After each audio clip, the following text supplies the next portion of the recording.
అందరికీ నమస్కారం. మత్స్యావతారమై మడుగులోపల జొచ్చి సోమకాసురు దృంచి చోద్యముగను తెచ్చి వేదములెల్ల దేవభూసురులకు మిచ్చి ఇచ్చితి నీవు మేలు నొంద.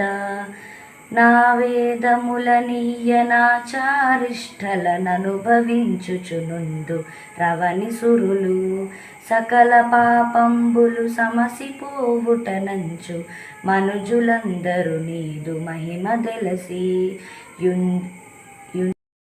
యుందురిటువంటి వారు నీయునికి తెలియు వారలకు వేగ మోక్షంబు వచ్చుననగా.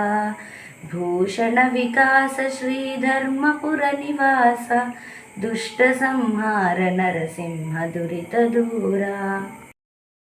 అంటే, ఓ నరసింహస్వామి, మత్స్యావతారాన్ని ఎత్తి సముద్రంలోకి ప్రవేశించి సోమకాసురుని చాలా ఆశ్చర్యంగా చంపి 4 వేదాలను కాపాడావు. ఆ కాపాడిన 4 వేదాలను దేవబ్రాహ్మణులకి ఇచ్చి నీవు ఎంతో మేలు చేశావు.